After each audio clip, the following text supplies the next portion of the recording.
Dutta Christian হাউসে তোমাদেরকে অনেক অনেক স্বাগত। আমি ঝুমা আজকে আবারও একটা নতুন স্বাদের রেসিপি তোমাদের সঙ্গে শেয়ার করব। বাঙালি বাড়িতে অনেক কিছু রান্নার মধ্যে বেশ জনপ্রিয় কিন্তু কচুরলতি। তো আজকে সেই কচুরলতি দিয়েই দারুণ স্বাদের এই রেসিপিটা আজকে তোমাদের সঙ্গে শেয়ার করব। কোনো রকম বাটা মশলা ছাড়াই খুব সহজ পদ্ধতিতেই এই কচুরলতিটা রান্না করা যায়, আর খেতেও কিন্তু হয় দারুণ টেস্টি। তো এখানে আমি নিয়ে নিয়েছি 1 আঁটি কচুরলতি। তো কচুরলতিটা কিন্তু যেদিন বাজার থেকে আনা হয় সেদিনকে রান্না না করে ঘরে দুদিন রেখে দিয়ে রান্না করলে কচুরলতির খোসাটা কিন্তু খুব সহজেই উঠে যায়।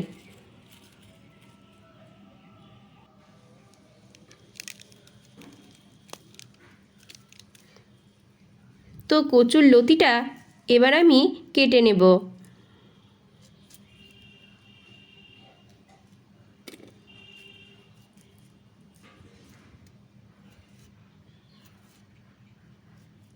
তো তোমরা দেখতেই পাচ্ছ কচুরলতির খোসাটা কিন্তু খুব সহজেই উঠে আসছে।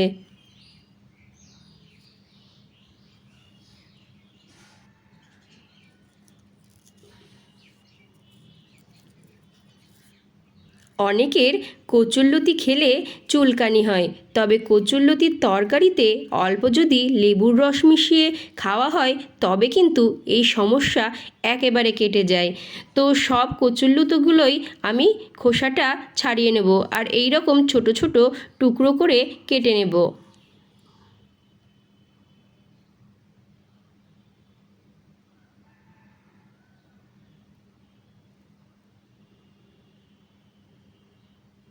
তো সব কচুরলতিগুলোই আমি খুব ভালোভাবে খোসা ছাড়িয়ে কেটে নিয়েছি, পরিষ্কার জল দিয়ে খুব ভালোভাবে ধুয়ে নেব।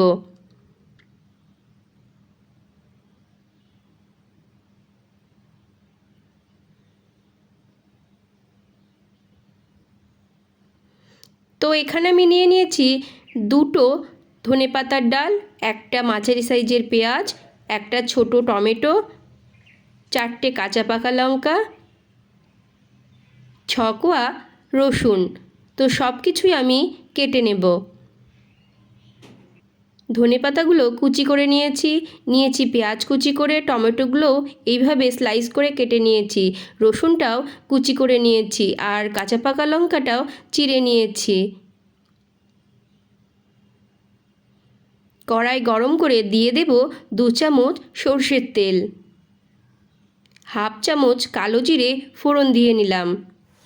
তো ফোড়নটা একটু ভাজা ভাজা হলে দিয়ে দেব পেঁয়াজ কুচি।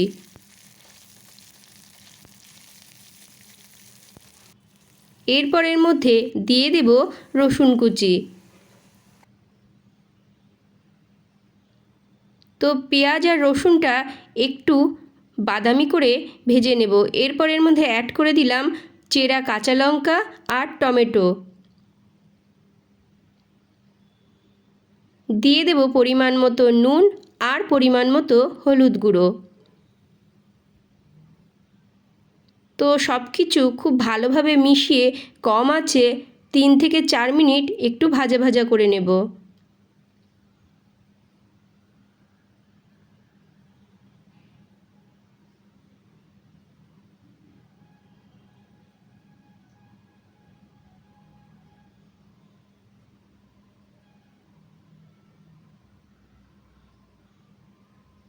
তো টমেটোটা গলে গিয়েছে, এরপর এর মধ্যে দিয়ে দেব আগে থেকে কেটে রাখা কচুরলতি। কচুরলতি দিয়ে সব কিছু ভালোভাবে আবারও মিশিয়ে নেব।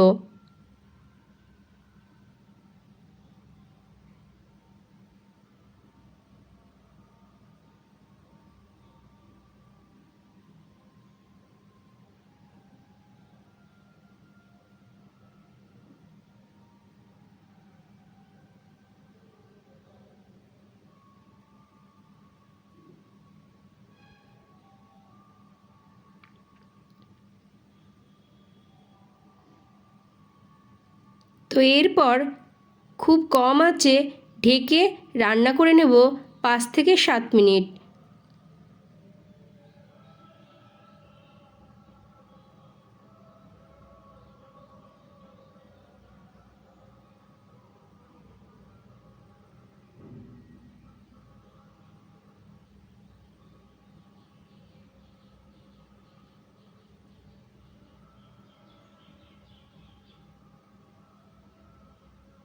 কচুরলতিতে আছে কিন্তু প্রচুর পরিমাণে আয়রন, এছাড়াও প্রচুর পরিমাণে ক্যালসিয়াম, যা হাড় শক্ত করে ও চুল পড়া রোধ করে। কচুরলতিটা কিন্তু সিদ্ধ হয়ে গেছে।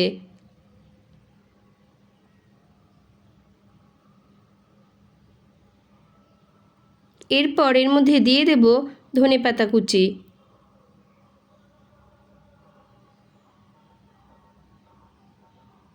তো ধনেপাতা কুচি দিয়ে আবারও খুব ভালোভাবে নেড়েচেড়ে সমস্ত কিছু মিশিয়ে নেব।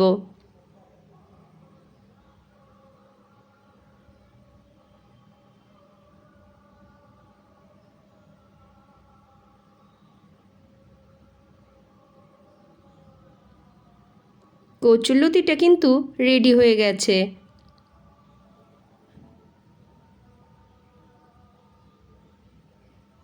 তো দেখলে তো, কোনো রকম মশলা ছাড়াই কিন্তু কত সহজ পদ্ধতিতেই তৈরি হয়ে গেল দারুণ টেস্টি কচুরলতির এই রেসিপিটি।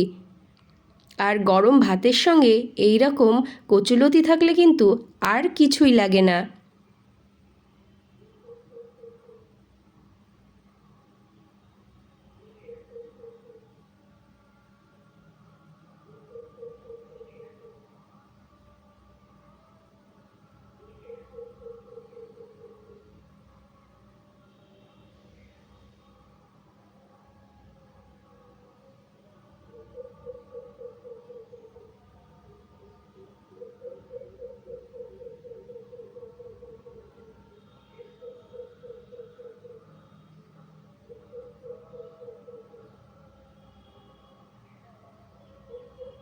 আজকের ব্লগটা এই পর্যন্তই। দেখা হবে আবার অন্য কোনো ব্লগে। ততক্ষণ তোমরা ভালো থেকো আর সুস্থ থেকো।